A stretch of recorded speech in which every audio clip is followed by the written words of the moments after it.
Chisel. Neal. Here. Olson. Here. Luce. Here. Zittergruen. Here. Hadley. Here. Johnson. Here. Perfect. Police Department promotions.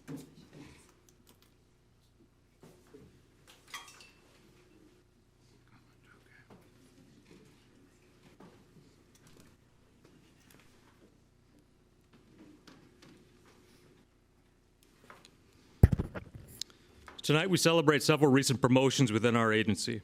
The personnel that we are celebrating tonight are the leaders of our agency. They're inspirational, competent, and forward-thinking people. Traits that I personally look for in leaders are communicators, learners, and most importantly, listeners. Leadership is a choice. Leadership is also an influence today. Gone are the days of "because I said so." Something like that is what I heard plenty through my career. That style of leadership doesn't work in our current world of law enforcement. As leaders in law enforcement, we must adjust and use our ability to influence officers in order to carry out our department mission. None of the people that we're celebrating tonight went through the promotional process because they were asked to, because they hit an annual benchmark in their careers that dictated that was their next move. They went through the interviews, written exams, because of their desire to further themselves and challenge themselves. The further one moves up within the hierarchy of an organization, the more administrative demands that are put on them. It's not just a fancy title and a new badge. There's a great deal of responsibility that goes along with it. As the head of the Decorah Police Department, I could not be more pleased with the personnel that we have in place. You see the men and women sitting behind me. There's our future leaders, our current leaders, and I couldn't be any more excited than to see those people here and know what we have coming up through the ranks. Before we get to the introductions of those being promoted and celebrated tonight, I want to give some advice to the new leaders that we have. We have 3 promotions that we're celebrating tonight. We have Assistant Chief, Captain, and Sergeant. So to the 3 of you, I say, be patient. You're taking on a new job and a new role within this agency. Take the time needed to grow into your position. Take the time needed to build relationships with those that you will now be supervising. Be adaptable. The nature of this job and that of a supervisor is always changing. Therefore, what is expected of you, either by yourself, your subordinates, or your supervisor, is going to always be evolving as well. A very important one, too, is understand that you're going to make mistakes. No one's perfect. We all make mistakes. Embrace it, understand it, and most importantly, grow from those mistakes. A big point for me, too, is ask questions. Nothing impresses me more than someone who's got the ability to ask a question. We're always growing and learning. No one knows it all. Rank and years of service don't mean that we can't ask a question. Lastly, I want to say thank you for all of you that went through the promotional process, and congratulations on your new roles. It's a big deal, and that's why we are celebrated in the fashion that we are tonight. We invite family, we invite the whole police department. It's kind of a big deal to move up that ladder. I've asked everybody that's being promoted tonight to give me the names of someone they would like to have pin their new badge on them. So start things off with, we're going to start with Sergeant. For those that are unfamiliar with the sergeant position, it's one of the most difficult transitions to make. You go from being one of the guys to being their supervisor. It's also your first job as a supervisor. You have growing pains to go through as you transition from being an officer on the scene to now being the one in charge of that scene. With that being said, it was also one of my favorite supervisor roles as I grew up in the department. The sergeant in our police department is a night shift supervisor. They're in charge of the officers on the night shift. They're responsible for assignments given to officers. They review narrative reports, keep track of case files, evaluate personnel, give advice, and make executive decisions in the absence of upper management. And on the night shift, that's almost all the time. The chief's not there, the captain's not there, the assistant chief's not there. We've got the ability to contact the city attorney, county attorney when we need help on day shift. Night shift doesn't always have that, so we put a lot of responsibility on that night shift supervisor. It gives me great pleasure to introduce our new sergeant, Decorah Police Sergeant Adam Yitzen. Adam, would you step up? Adam's been with our agency for the past 3 years. Before joining our department, he was with the Garner Police Department for 13 years.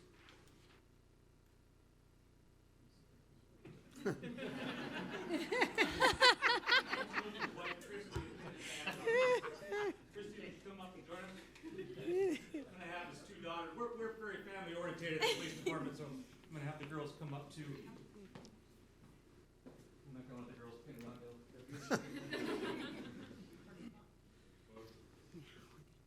I'll give you that. Here? Okay.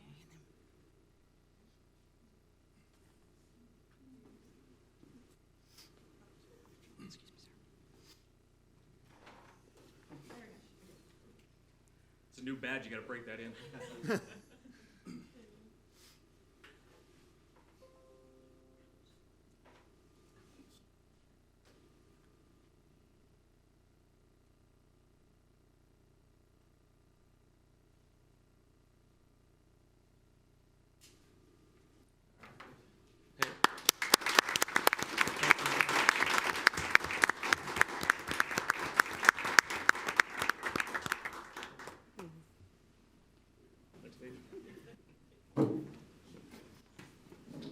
Next up is captain. Captain position in our agency is third in charge of the police department. We have the chief, the assistant chief, and then there's a captain. The captain is a day shift supervisor. They have immediate supervision of all officers assigned to their shift. Captains are responsible for proficiency, conduct, and appearance of officers. They have the authority to relieve from duty any personnel under their command for misconduct or insubordination. They are in command of major incidents unless otherwise directed by a higher authority. They are custodians of our video evidence, which includes our in-car video and our body cameras. Some of the other critical components of the captain's responsibilities include assisting with internal investigations, training of new officers, and they are the training and records custodian for all the police department officers. It gives me great pleasure to introduce our new police captain, Decorah Police Captain Mandy Growth. And then we can step up. Mandy's been with our police department for 19 years. She'll hit her 20-year mark this summer. Mandy has served as a sergeant with our department for the past 12 years. She's also served as a DARE instructor, department investigator. She's our lead evidence custodian. And Mandy's asked her grandmother, Yvonne, to pin her badge on her. Yvonne, you want to step up?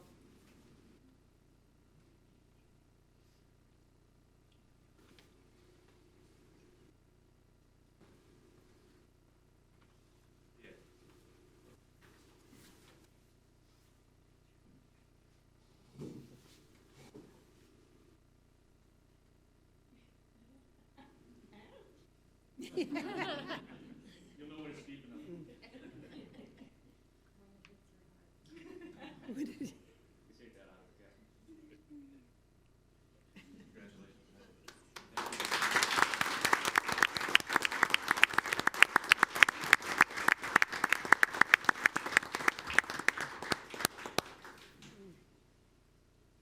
Last, certainly not least, is the Assistant Chief of Police. Extremely important role. The Assistant Chief is the second in command of the entire agency. In the absence of the police chief, they have the authority to act as the police chief. The Assistant Chief helps plan, direct, and coordinate activities of our agency. They're responsible for the direct supervision of all police personnel. One of the most important jobs the Assistant Chief's responsible for that is that of hiring. Very lengthy, detailed process, and they're taking on, they're gonna help us hire that next person for our police department. Such an important job. It takes forever. The hiring process takes about 3 or 4 months now. There's a lot of moving parts in that process. The Assistant Chief is responsible for all of them. The Assistant Chief is also tasked with investigating citizens' complaints against personnel. Another important role they serve is that of our internal affairs investigator. The Assistant Chief is also our equipment purchasing agent, ensuring that all officers have uniforms, police duty gear, and anything that's necessary to perform their jobs. The Assistant Chief also sits in for the police chief when he's not available. Another important item that he's in charge of, my personal favorite, is our schedule.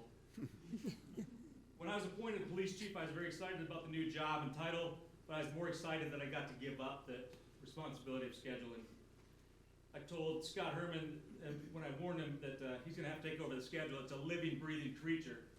And he thought I was kidding. He found out pretty quick we're not. With officers going to training, sick days, vacation days, holiday, comp time, as well as overtime, and still trying to keep enough officers on shift for officer safety, there's a lot going into that.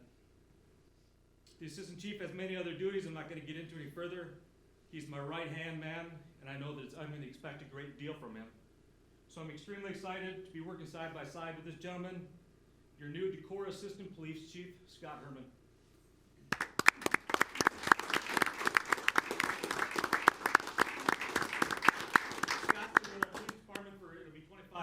summer.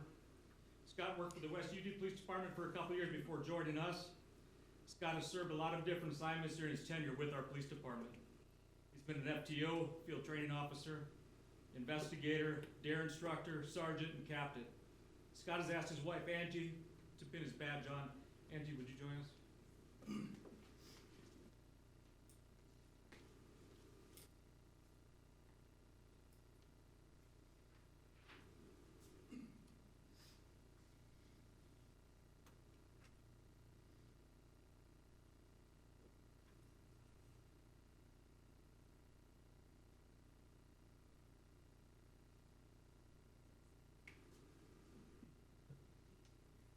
Got your vest on? You good? And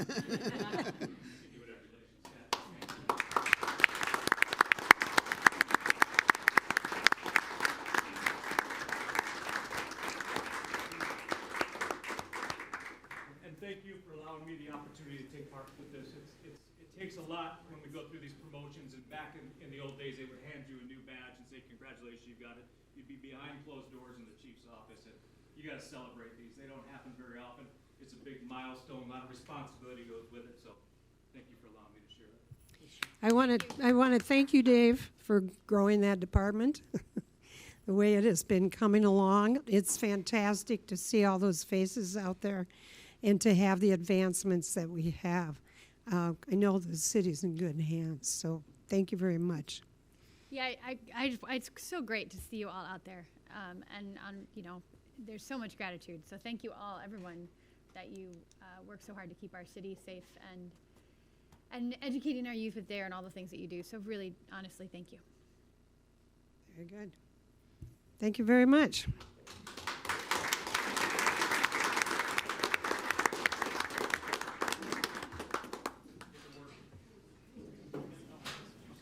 Hey, congratulations. Congratulations. Good job, Scott. Congratulations. Congratulations. Recruiting.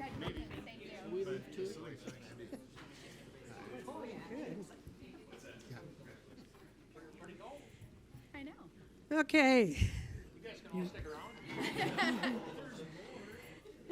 Jessica, do not feel bad that everybody walked out prior to when you came. Decorah Area Chamber, Iowa Culture and Entertainment District submittal. Good evening. Jessica Rilling with the Decorah Area Chamber of Commerce. Just here to let you know about an application that we're going to submit at the beginning of May. It's for statewide recognition of Decorah's vibrant downtown district. So this is officially called a cultural and entertainment district. It's the Iowa Department of Cultural Affairs that manages this designation. It was a program established in 2003. They've recognized 35 districts to date. It's a 10-year designation. 16 communities in Iowa have active designations right now. So a couple things I just wanted to mention. First, there's no cost for us to apply for this. There's also no financial award associated with it. And it doesn't necessarily promise any financial award later, but it affords us a lot of recognition, and it's at 16 current designations. That's a great short list to be on. So I think it's advantageous. I also wanted to mention some of the program goals, just to give some context. So this is a designation meant to distinguish districts which have created unique cultural centers and prioritized visitor experiences. They also work to promote the districts and the supported activities, provide some technical assistance and professional development opportunities. If awarded, the communities receive a brand kit or like some logos and things that we're able to use as we'd like, which is a wonderful asset for us to add to a lot of materials and both print and online and stuff. I guess lastly, I just wanted to say that as I'm putting the application together, I'm just wildly impressed again with our town. So, as I know you are as well. So the questions they ask us, what are the anchor attractions, what activities are taking place within this district. We have an extraordinary number of things. We also have very wonderful access to recreation from that district, which is unusual. So I feel very good about the application, and we would know July of this year if Decorah is selected. The chamber will be the applicant, and the only kind of ongoing expectation is an annual report, which the chamber is happy to complete. A lot of the things that they ask are things that we're pretty well versed in. So what new events may be happening, or what initiatives are happening in the district that you have. So anyway, I'm happy to take any questions. I'll be happy to be able to continue to work with that. I know I haven't been able to make some of the meetings, but I look we have a forward good forward group. to working with that as we go forward. Thanks, Lorraine. Any other comments? Does it work with tax credits as well? When I was looking at entertainment districts for the state of Iowa, there's a historic preservation, cultural, and entertainment district tax credit program. I know that was something, so Mark Mugley brought this idea forth and really was the catalyst for getting this going. He has been looking into that a little bit. It seemed like maybe it was something that had been, I think they were more closely correlated previously, and there's less connection now. But he's better versed to answer that question. Okay, so in the application process, when you were looking at the benefits of it, you didn't see, they weren't listing tax credits for buildings or areas as a potential benefit to the program? Correct. Okay. They ask about things that we have going on within the district as part of the application. I think one of the things I didn't mention that we get placed into if we're accepted is the Iowa Creative Places Network. But that's not what you're asking. So I'm happy to follow up on that too, Ross. Okay, thanks.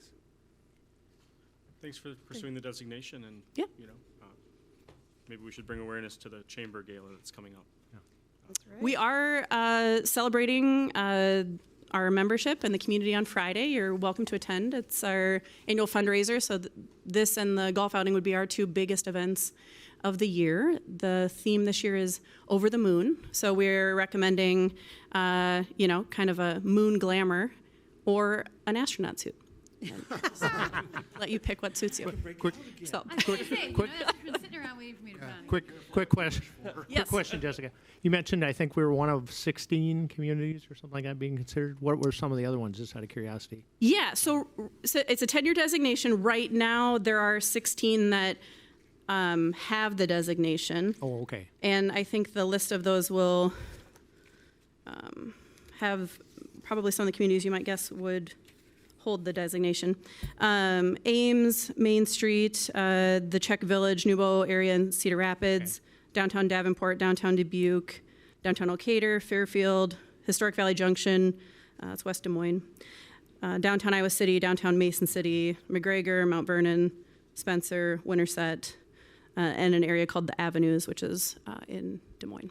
You can Okay. go on, All right. if you go Thanks. on and Appreciate Google the Iowa Culture and Entertainment District. All you kinds of can good see- stuff. Yeah, Yeah. you can see the ones that have gotten it and what they've been doing. And there's some videos and stuff on there too. Yeah, I think they really encourage, if you get the designation, like taking advantage of that state recognition in a variety of ways. The program manager, when he talks to applicants, does emphasize that this is very much to be like a feather in the cap. So you are already a district that is vibrant, and this is the state's recognition of that. Thanks for your hard work, Jessica. Yeah, Appreciate it. thanks, guys. Thank you. Okay, now, once again, we get to celebrate Arbor Day. In 1872, J. Sterling Morton proposed to the Nebraska Board of Agriculture that a special day be set aside for planting of trees. Arbor Day is now observed throughout the nation and the world, and it's my pleasure to be able to put forth this proclamation. The proclamation is for April 28th, 2023. I'll sign this and pass it on to whoever might need it. Maybe the tree person. Oh, it goes to Jeremy and whoever. So I look forward to that. They do a lot of work around, and I know that with the tree board, they work constantly at securing funds and trees to be planted throughout the city. Okay, consent agenda. Item A, minutes of the April 3rd, 2023 council meeting. B, claims. C, special event impact coffee trivia night. D, special event Cops and Rodders car show and Elks Club. E, special event Iowa Scholastic Mountain Bike League race number 3 and Iowa Scholastic Mountain Bike League. F, special event Decorah Pride Ellis Arnold. G, tax abatement Sharon Folkedahl, 507 East Water Street, new construction. H, tax abatement Quandall Investment Properties, 108 Highland Drive, number 1, new construction. Tax abatement Travis Mossman, 401 and 403 Highland Drive, new construction. Item J, tax abatement Ossie Hagen Senior Services, Glenbarth Circle, new construction. K, renewal of special Class C retail alcohol license with outdoor service, Dixie's Beer Garden. L, renewal of Class C retail alcohol license with outdoor service, Magpie Cafe and Coffee House. M, resolution setting the date for a public hearing for the Decorah 2023 Alley Improvements Project. N, resolution setting the date for a public hearing for fiscal year 23 amendments. And O, First Amendment of Development Agreement with 3 Chicks Rental, LLC. Move to approve the consent agenda. Second. Moved by Olson, seconded by Luce. Discussion? Okay. The only one I have all the insurance certificates been turned in for the special events? And then for that, I know last year it was the Cops and Rodders, it was their first time, and there were a lot of downtown businesses who didn't know what was happening. Has there been communication with them? That is the responsibility of the applicant, and that has been relayed to them. That's the case for all Right, special event okay. applications. Okay, that's my only hesitation, so hopefully there was that knowledge that they will do that. Yep. Okay. And then, I just want to make sure that it's in the background minutes, but I just want to make sure for the record that we're saying that the amendment won't be executed until we have the easements in, yeah? Right, the final signed easement. Yep. And I know it was in Dropbox. Can you remind me how long of the extension we gave? 18 months. I think it was Correct, 18. John? Yeah, I think they have until, I gotta pull it up, I think it's still November this year to get a site plan in, sorry. November of this year for Cor- site plan. For the Correct. site plan. And then 6 more months to complete construction. Do you have it up, Jeremy? Just But we were able to get the easement. a Yeah, quick and they- question. they- Oops, sorry. Yeah, they gave us the easements we asked for. Oh, they, Sorry. okay. And Yep. they've been executed? We don't have the final signed version in yet. Okay. The easement is reflected in the agreement itself, but the signed easement from is not in yet. The plat isn't in yet. Correct. Yep. I just have a question. I see that we're hosting a mountain bike race. Do we have a Decorah High School mountain bike racing team now, currently? We do not, but my understanding is the kid, for lack of a better term, that won at the high schooler that won this state race last year is actually from Decorah. And so that's now why they're wanting to come to Decorah and have this state race Competition held here. here. Okay, cool. Yeah. Okay, roll call. Olson, Aye. Luce, Aye. Jizzle, Neal, Aye. Zittergruen, Aye. Hadley, Aye. Johnson. Aye. I'm going to go back. I was so excited about the promotion that I neglected to ask if there was anybody of the public that wanted to speak to the council about any item on this agenda. No. Not on the agenda. Hearing and seeing none, we'll move along. Conduct public hearing on the plans, specifications, form of contract, and taking bids for the Decorah 2023 Styra Bridge repair project. All right, I'll lump the background for both 8, the public hearing, and 9 is the actionable item. I'll lump the backgrounds together. So a public hearing is required by state law for a project with this engineer's estimate. It's above the public bidding threshold. Project includes work repairing the street adjacent to Steyr Bridge, as well as constructing new curbing along the bridge where a new fence will be installed. But the fence is not included in the bid project. Do want to note that. No written comments or objections have been received at this time as it relates to the public hearing. The city received 3 bids for the proposed project. The engineer's estimate for the project was $117,000 and change, and the low bid was Skyline Construction Inc. with a bid of $91,998.17. Staff would recommend award to Skyline Construction. With that, I'll open the public hearing. Is there anyone who wishes to speak to this item? Hearing seen none, I'll close the public hearing. Consider resolution approving the plans, specifications, form of contract, and awarding the Decorah 2023 Steyr Bridge repair project. Hadley will move the adoption of the Steyr Bridge repair project. Second. Motion made by Hadley, seconded by Olson. Comments, discussion? Amen. With Skyline. Yes, with Skyline. Amen. Let's get it done. It's been a long time coming. I thought it might do congratulations when you guys vote on it. Okay, anything else? Nice to see multiple bids. I think we should have a street party on it when it's done. Yes. Get your permit in. Okay, roll call. Hadley, Aye. Olson, Aye. Neal, Aye. Luce, Aye. Zittergruen, Aye. Johnson, Aye. Chisel. Fantastic. We'll look forward to that project this summer.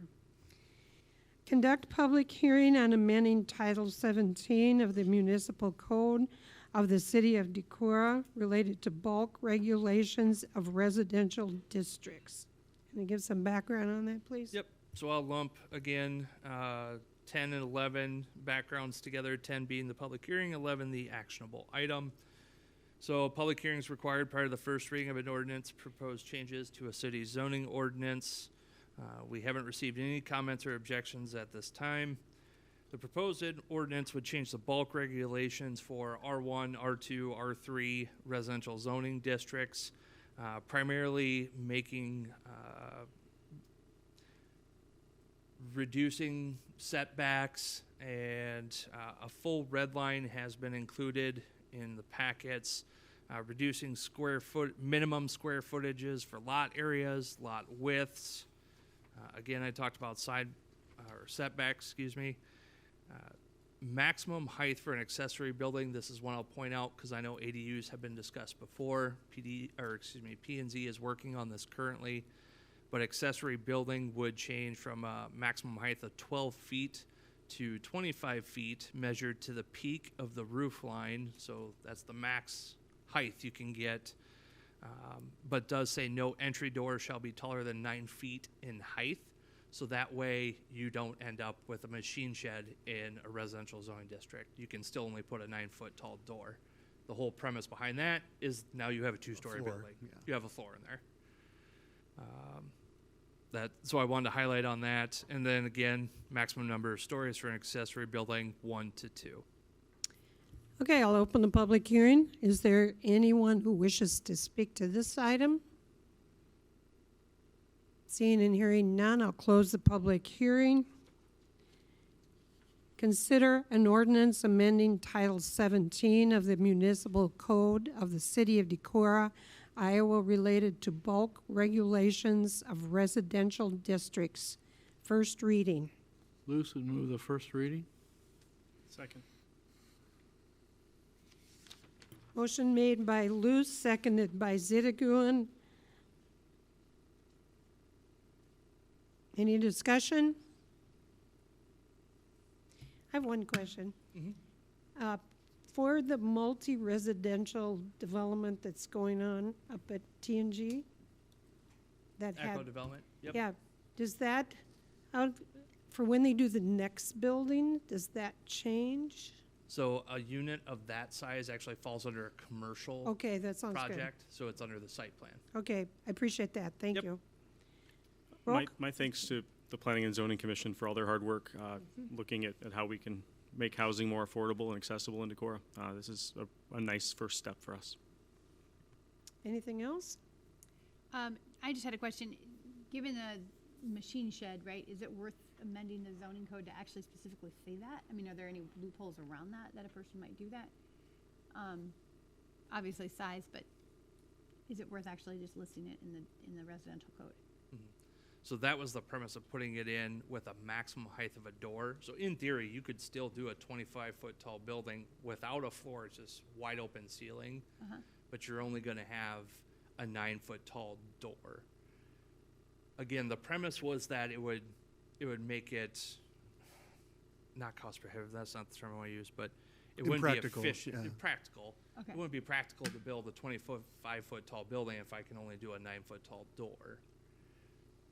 If I do a 25-foot tall building that I can put as tall a door as I want, I can now store RVs in it, and I can install or store larger, even ag equipment, I guess, if you wanted. Yeah. But again, the premise behind this was make a change so that you could allow for ADUs as an upper story use of a garage. Okay, all right. So yeah, drive by my garage. Yeah. Okay, any further discussion? Roll call? Luce, Aye. Zittergruen, Aye. Olson, Aye. Hadley, Aye. Johnson, Aye. Chisel, Neal. Aye. Motion carried. Consider an ordinance amending Chapter 2.28 of the Municipal Code of the City of Decorah, Iowa, related to qualifications for civil service commissioners, first reading. Can you give the information on that, please? Yep, this came to light when we had an applicant that was willing to serve on the commission but had only lived in Decorah for 2 years. The city has a residency requirement of minimum 5 years living in Decorah to serve on this commission. That's not in state code, so this ordinance would remove that provision. But there is a provision in state code that says a person on the Civil Service Commission cannot have a contract with the city. So this ordinance would also add that provision by reference. So with this particular one, the change would be that there would not be a requirement of how long they had to live in the city. Correct. Still a residency required, but not a length of time. Okay. Do we have any idea why that was initially put in there, a requirement of 5 years, or any history of why that came about? I mean, just an assumption that maybe 5 years, they knew people here at least after living here 5 years. But no, It'd be no interesting- concrete background. It'd be interesting to know if there weren't more committees that were like that, but they've just been changed over the years. This one just didn't get changed. And I guess that's why I bring it up. Is there any appetite to go down the road of having a minimum requirement for a number of years you live in the city for serving on any of these boards or committees? Well, I think no, I don't have an appetite for it. And I think the fact that this had that, when we're not putting that same requirement on the officers that were applying or interviewing with this position, seems counterproductive. Well, clearly there's qualifications that are needed to be on that particular, on the Civil Service Commission. There are? Well, 18 and Good a resident judgment. yeah, Decorah. Yeah. yeah, Good judgment. Like Yeah. Good judgment. yeah.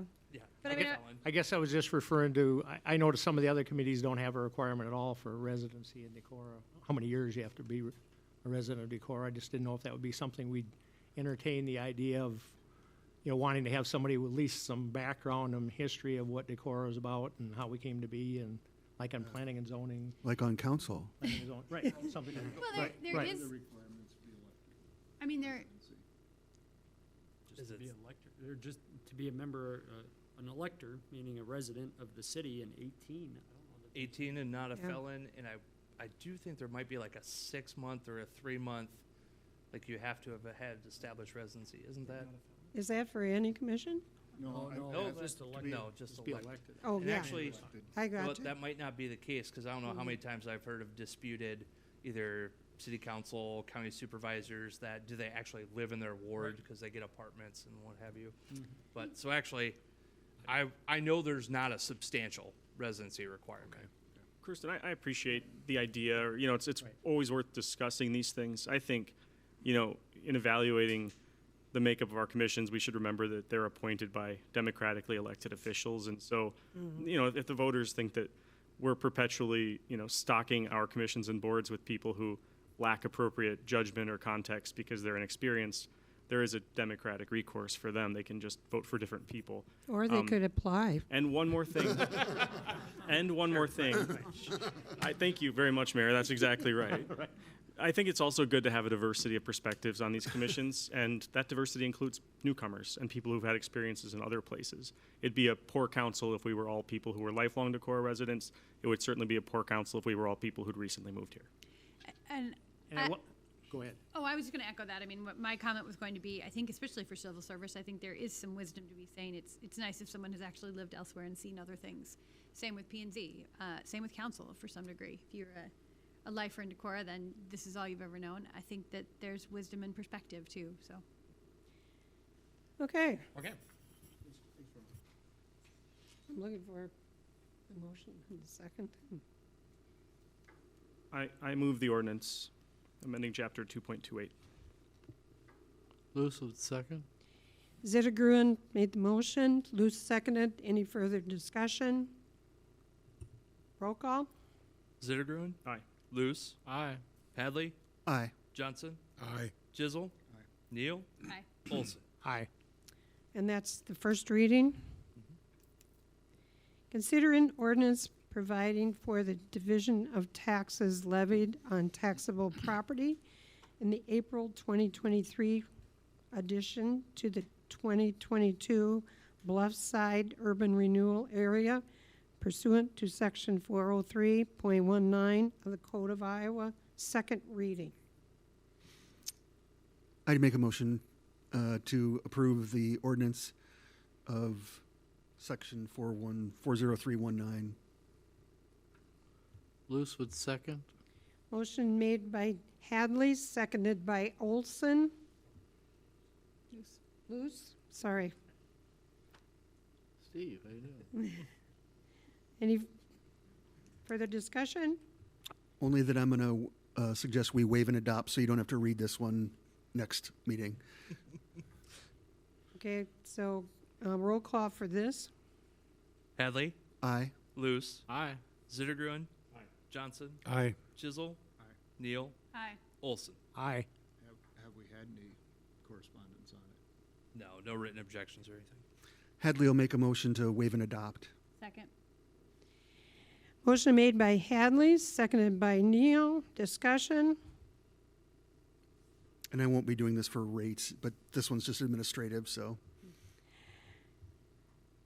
Roll call? Hadley? Aye. Neal? Aye. Johnson? Aye. Jizzle? Olson? Aye. Luce? Aye. Zittergruen? Motion carried. Consider an ordinance setting water rates, second reading.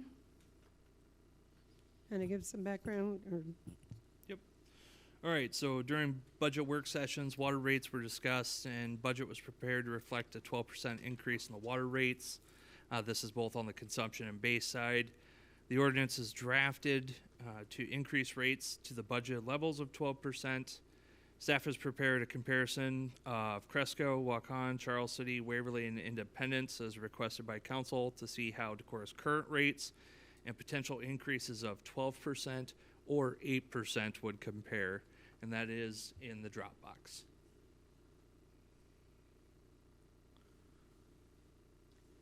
Lewis would move the second reading of the water rate increase. I'll second. motion made by Luce, seconded by Neal. Further discussions? I have had feedback on this, but thanks to the city manager, I have used your bottle of water, instant bottle of water at the tap correlation, and it's an effective discussion tool. So thank you for that. because people can conceptualize that it's visual, and it's been a good education tool along with your comparison. I have shared the comparison with people, so don't think that it just got plopped into Dropbox and never used. I know it's been utilized, Yeah, trust no, me. I got some feedback on it as well, and the graph you made up of all the other cities and our comparative rates was real beneficial in explaining to people. So thanks. Okay, roll call. Luce, Aye. Neal, Aye. Johnson, Aye. Chisel, Olson, Aye. Zittergruen, Aye. Hadley. Aye. Motion carried. Consider an ordinance setting sewer rates, second reading. All right, so during budget work session, sewer rates discussed and budget was prepared to reflect 6% increase in the sewer rates. Ordinance drafted to reflect that. Again, that's both base and consumption. Staff's prepared that same comparison. Cresco, Waukon, Charles City, Waverly, and Independence. Those are in Dropbox that reflect both a 6 and 4%. Motion to approve the setting of the sewer rates. Luce was second. Motion made by Olson, second by Luce. Any discussion? Roll call. Olson, Aye. Luce, Aye. Chisel, Aye. Neal, Aye. Zittergruen, Aye. Hadley, Aye. Johnson. Aye. Consider an ordinance amending chapters 12.28 and 12.32 and multiple sections of the municipal code of the city of Decorah, Iowa related to city sidewalks, second reading.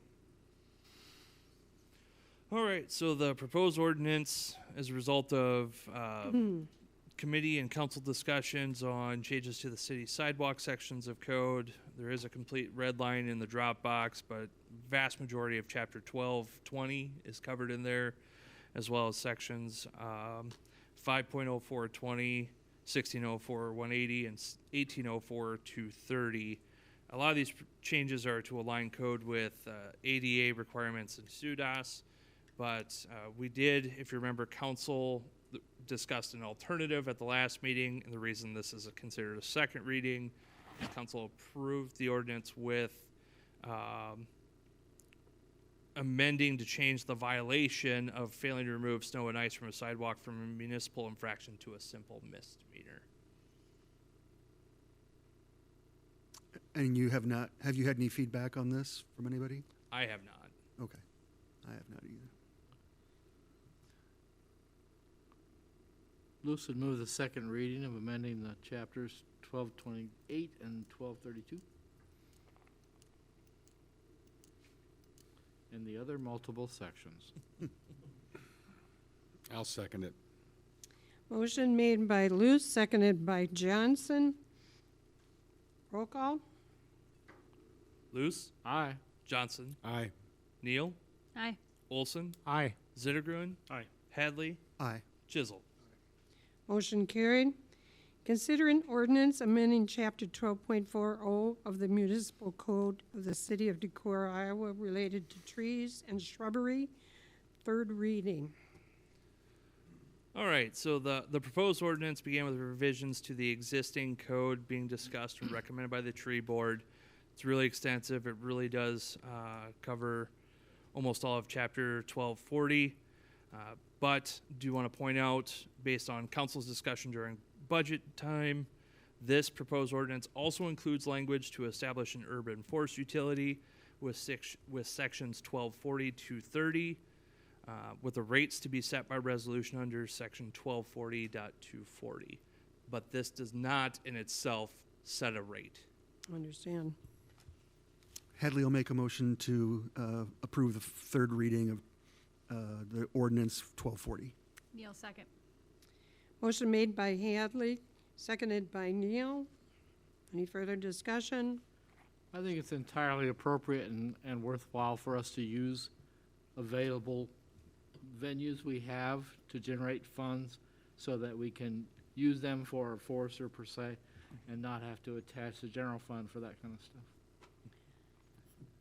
Yeah, this would be utilized for the forester, work within all our tree canopy as well as the compost yard waste site, which I know got great use last week.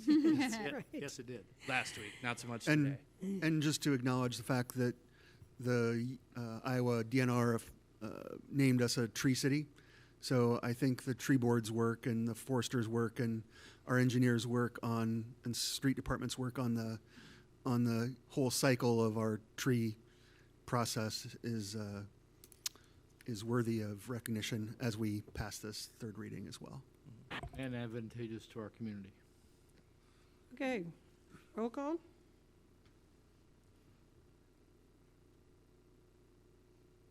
I'm sorry, dude. Is there I a said- motion? Was there a motion? Yeah, we had a motion and a Sorry, I second. didn't jot it down. I was It was Hadley I for was- the motion and Neil for the Hadley and second. Neal.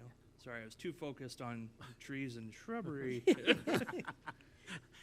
Yeah, see- did you get you- lost in the trees You couldn't there, see or the what? forest through the trees. huh? Okay, roll call. Hadley, Aye. Neal, Aye. Olson, Aye. Luce, Aye. Zittergruen, Aye. Johnson, Aye. Chisel. Motion carried. A vacancy on the following boards. We're still working with the Board of Appeals. Did you have some input for Yeah. some of this? So Greg did hand out, what'd you say, 9 total? Yeah, I handed out 9 of them. I had 1 decline, and 1 was a maybe, but if we can find others, because he's got a lot going on. But 7 others interested in the program. Oh, good. Oh, Good. great. Okay. I talked to a couple people too that said they'd be interested too in filling out an app, so. Yeah, okay. Might be. I'll compare notes after. Good. So we do have movement on that front. John and I have also discussed other alternatives if we can't get these filled. That might include outside review from the International Code Council as part of that appeal process. So we'll see how this progresses. Did we have a deadline on this? Open until filled with Yeah. 5 of them. Yeah. Oh, wow. Well, technically 2 years plus. Yeah. Well, let's talk about that then. Not all jokes aside, if it has been open for 2 years, and Travis, you and John have discussed another pathway, can we say June 15th? Can we give ourselves another 2 months to fill, and then if not, pursue another? I think that's reasonable. Let us know your pathway or whatever. I mean, Sure. I thought it was a good idea. Yeah, Kirsten stopped in and we had it was just one of those moments. John and I were having a conversation, and so our thought was that if somebody were to have an appeal of the decision of the zoning administrator or building official, the International Code Council, their staff actually works with drafting the code that we adopt, and you can actually pay to have preliminary discussions or site plan review done by the International Code Council. And so our thought was the appeal is you pay to have the International Code Council review or file a written request of them to weigh in on whether our determination is correct or not. And if you're right and the zoning administrator or building official are wrong, we pay for that review. But on the flip side, if you're wrong, you paid for it, and the city, taxpayer is not out anything through the process. We have to come up with, have to, air quotes, or maybe we do truly have to, come up with some kind of administrative review process where the end-all be-all can't start and stop with one individual person. So that's what we're trying to come up with. Well, I would propose June 15th as the deadline then. If I we think can't that's seat a group by then we advise staff to pursue the alternative. Or would this be preferential to having the board in place Well- at all? I like that. Well, how about if we give There's a till June cost with our option. Right. Right. Do you have any idea what the cost is? I don't. Okay, no. that's and that's okay. going to vary greatly. Like if it's a, person's posed a question to the zoning administrator, whether, I don't want to bring up real life situations, but if a proposed use or a proposed excuse me, not proposed, but an interpretation of the building code is you have to do this as part of your project, and you disagree with that, your appeal is to submit in writing to the International Code Council, and they give a letter back that says no or yes.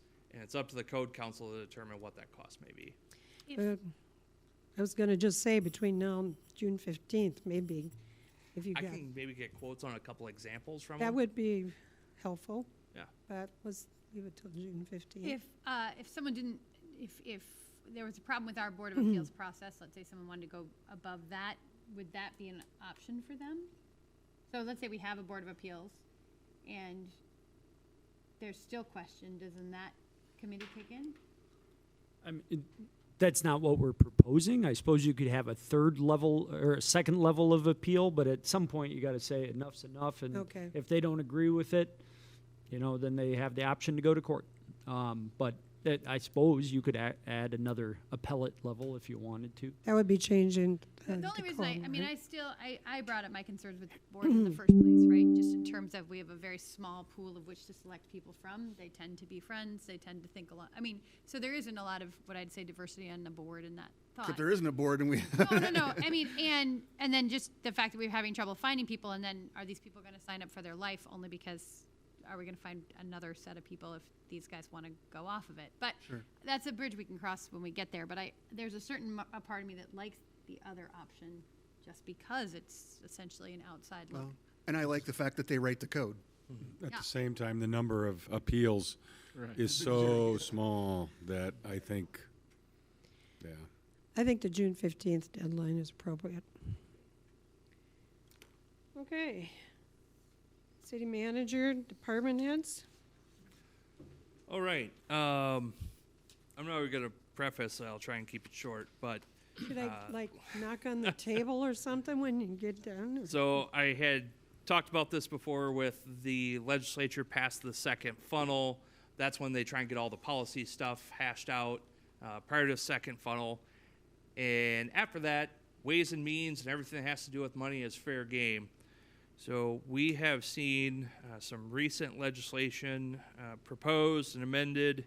House File 1, which was introduced way back at the start of the session, has sat dormant, hasn't had any movement whatsoever, was amended and renumbered as House File 718. And by amended, I mean every bit of the language was struck and replaced. But under House File 1, school foundation levy would be down to $440 from $540, but fills with state dollars, so not a big impact on us. But backfill comes to mind, so good luck with that. Cap on growth at individual parcel levels. So 3% would be the cap for an individual residential or agricultural parcel could see for property tax dollars levied, or 8% for commercial and industrial. This would be applied on top of rollback. So after that is applied, even if you are paying more than 3% in property tax dollars as a residential property, it is cut back even further. I don't understand that. Yeah, how the math works, or the Well, like, say it's a vacant lot, and you go from residential lot to completed home on a residential lot. That is exempt. Parcel is still the same parcel from a taxation standpoint, but that is not what you're talking about. They do carve out for if it's like an abatement, a new construction, if it's new What if- value truly generated, as opposed to my house saw an assessed value go up 20%, then after. What if you build on a foundation? What if you take I believe the legislative intent would be that would still be, that would not have a 3% cap on the dollars levy. Okay. So they're not crippling us completely. Right, not completely, no. So far. Well, an undevelopable lot would only go up 3%. Or even a developed lot. So if my residential property saw an assessed value increase, that even after rollback was applied, my tax dollars levied against my property could only go up by 3%. So If you did a internal remodel, you can only go up 3%. that would, well, internal remodels typically don't amount to much for a change in assessed value, but no, if you're improving the property through that, I believe the legislative intent is that would not be subject to a 3% cap. Okay.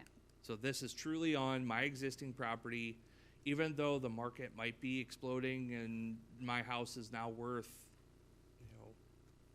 10% more than it was last year, I can only realize 3% on my individual parcel. So that's there. Cap does not apply to debt service or voter-approved levies, but it's questionable on whether that application would apply to special revenue levies, such as insurance. So that's kind of a big question mark as well. A third component of this is How is just out of curiosity then, how are the insurance lobby represented, in favor or not in favor? Probably I haven't couldn't got tell you that, but I'm sure they're probably not going to be too concerned because they're still going to get paid at the end of the day. The cities would just then have to further utilize your 810 to cover that.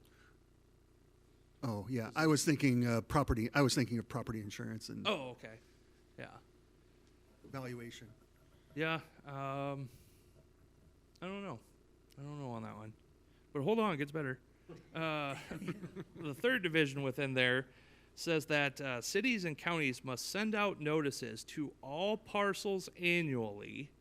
And we're getting to the truth and taxation portion of this. So that notice will include the prior taxes levied, prior effective tax rate, proposed taxes levied, proposed tax rate, reason for an increase in taxes, individual parcels assessed value prior to, individual parcels current assessed value, amount of taxes due on the parcel prior, amount of taxes proposed on the parcel, and the city and county share of those taxes proposed on the parcel. And then do we get to levy for that work? No. Wow. So, yeah. Hold on. Gets better. Is this all under HF 718? This is, yep, under 718. It gets better. All referendums that approve a bond or indebtedness can only take place on the general election date in even-numbered years. Are you kidding me? So any bond issuance could only be on the ballot in the general election on even years. Okay, that one, that's the Slayer. Can we, The rationale behind that is because they want it on a presidential election. They want it on a major Where they have election. the, That is, don't we live in a democracy? Come on. So that's House File 718. The good news. Vote every 2 years. Never vote on off years. So Senate File 356, which was Senate Study Bill 1124, that's the one that was originally introduced on the Senate side that created the combined general fund levy and also eliminated several levy options, caps the growth in raw dollars for that new combined general fund levy. That one hasn't moved much. The kind of, I don't want to call it companion, but Senate File 550, which was Senate Study Bill 1125, that was the local tax omnibus of local option sales tax, commercial property rollback, and property tax exemptions. Again, not much movement on that. However, just this morning, Senate Study Bill 1218 was introduced by Dawson to Ways and Means. He was also the one that introduced the previous two I just talked about. It does reflect, it's very similar to Senate File 356, and it hasn't been reviewed fully by Iowa League of Cities staff yet. I did read through a considerable amount of it today, and it's not looking much better than the previous options laid out in front of us. It does take mostly 356 and adds to it some of the considerations under the new House File 718, including the notifications. But it got into a whole new world of basically all taxing entities would submit our budget public hearing like we do currently, but the county, I believe it was the county auditor, would prepare a statement that would then be mailed to every parcel in the county that says, based on the proposed budgets of all the tax levying entities in that you pay taxes to, here's what your taxes were, here's what your taxes are going to be, here's all the public hearing dates, times, locations that they will be held, and we cannot even hold those in conjunction with our regular meetings. They need to be standalone meetings where that is the only thing discussed, and they cannot overlap each other. Again, I told Carrie I got about 75% through it and stopped reading. So they don't want to fund government, but they sure want to add more bureaucracy on top of it? Is that essentially what's happening? Correct. Or Yes. do we have the ability to create the tax documents then that we're required now by the state to provide each and every homeowner on an annual basis? We would be required to. Yep. Do we have the capacity to do that? No. Chopper No. could do it. I don't know. I mean, He's starting to what would it take? What Can't would you it just go take on to? Beacon and look it up? Can't you Do just they, get a do they postcard have that any says go to idea Beacon? of what it's going to take little So- communities to do this stuff? I mean, we're talking, I mean, we're a fairly, advanced community. What about little communities like Calmer and Fayette and, So under 1218, the way I understood it is they would prepare based on assumed, like $100,000 in assumed residential value. Here's the implications. So it wouldn't be customized to each individual tax notice. I apologize that I didn't make that clear. So it's not just your impacts, it's the overall impacts on 100,000 of residential.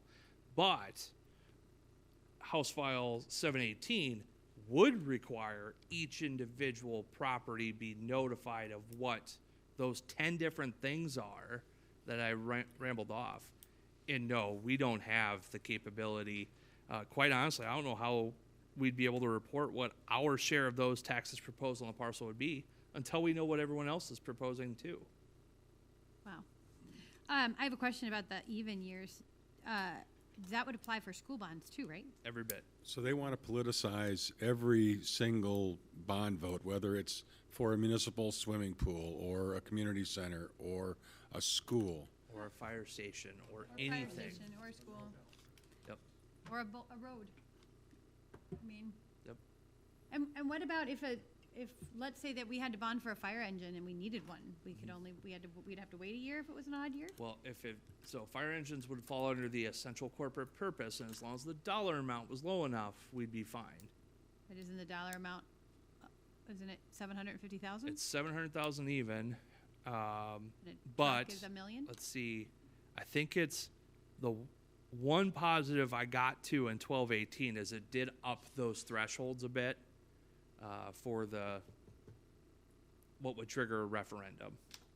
So if I remember right, it was 1218 increased those thresholds a bit. I want to say Decorah would end up at 910,000.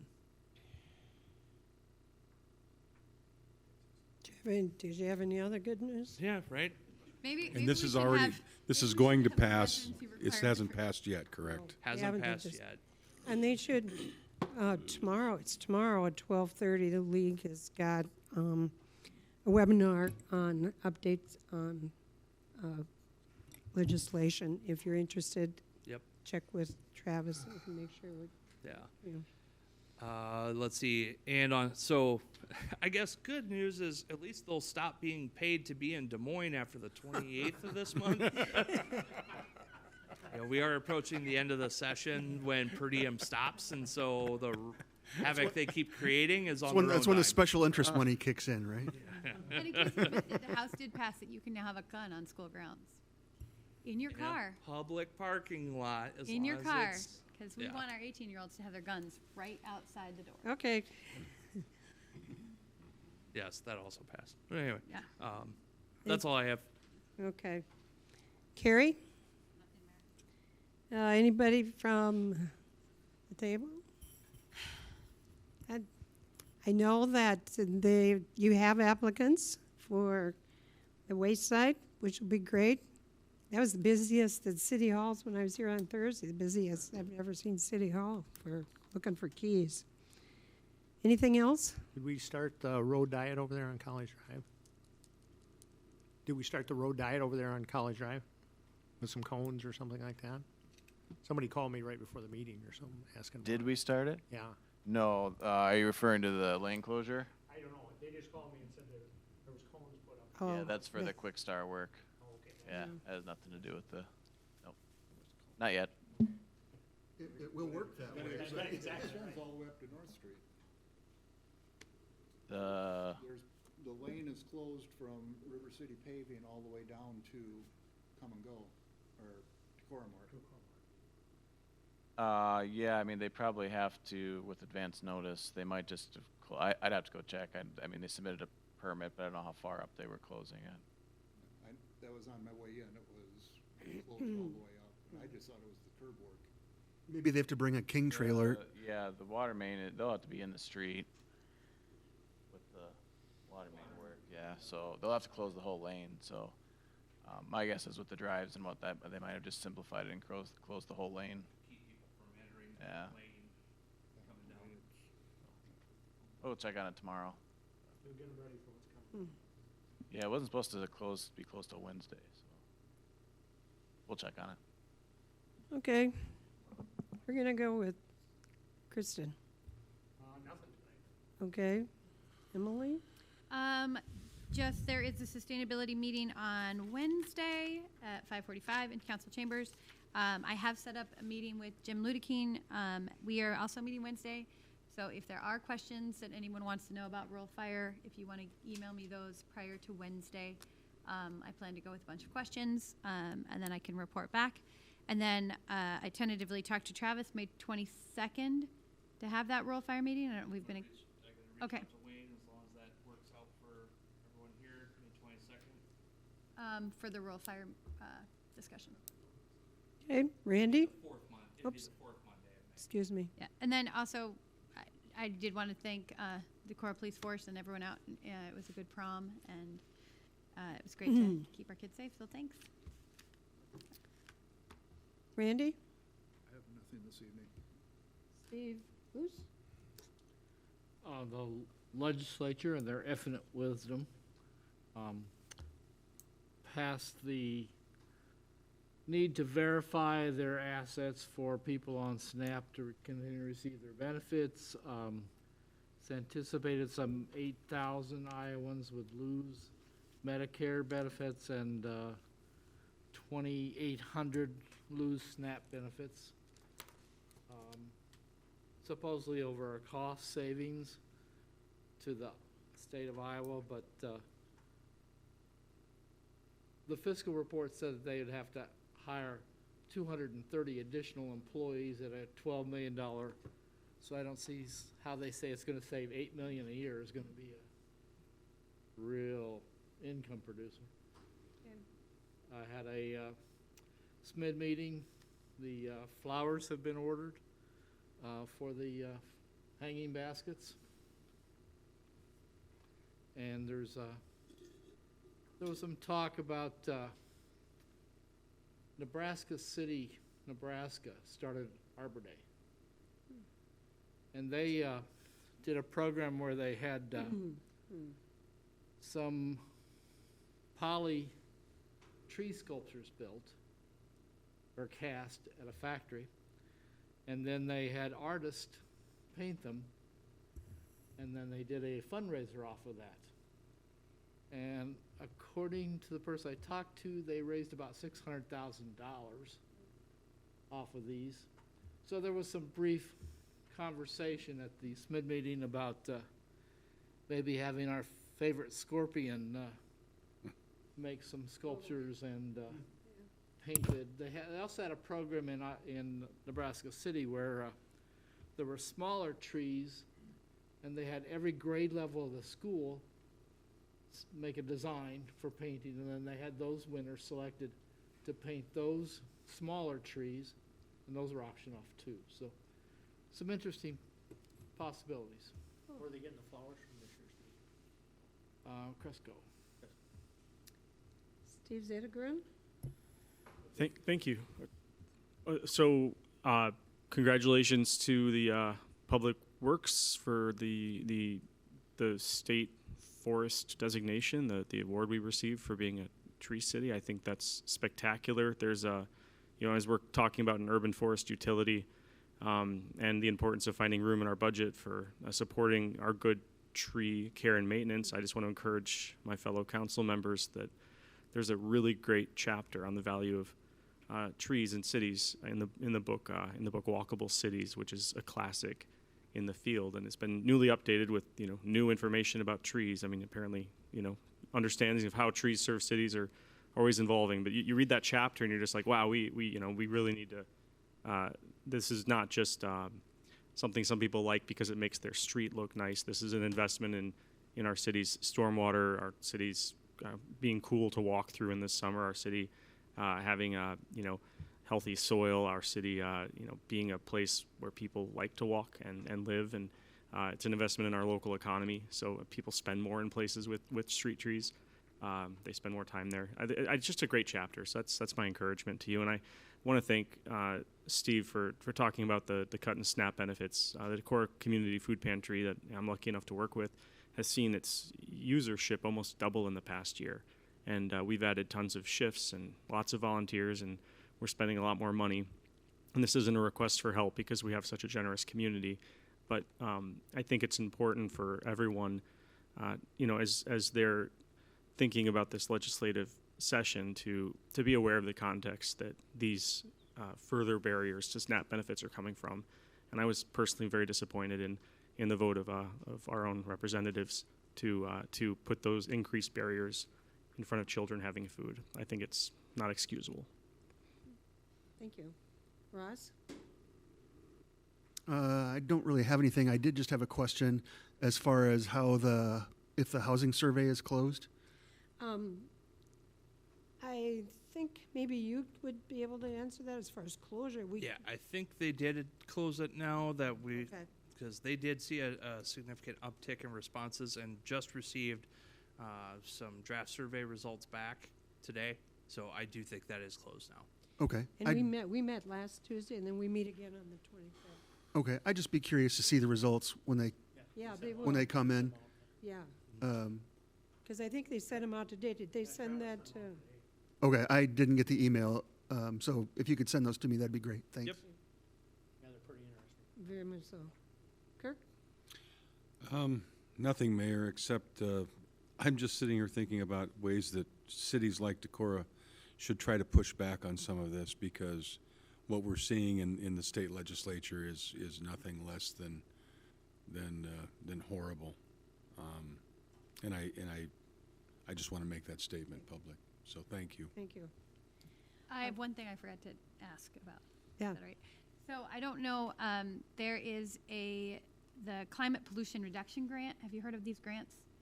I just learned this. Iowa was one of 4 states that turned down this money, much like they did for the child care from the federal government. It's $250 million they could apply for by March 31st for pollution reduction and transitioning to the green economy.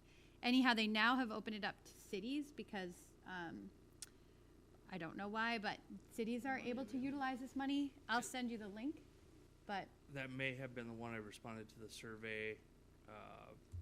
They had a survey that you had to respond to be eligible for, I want to say 2 weeks ago, maybe. I think that might have been. I worked with Jim Martin Yep. Tram on the response to that. And Okay. It does seem like some of the things within the sustainability plan might actually qualify for that.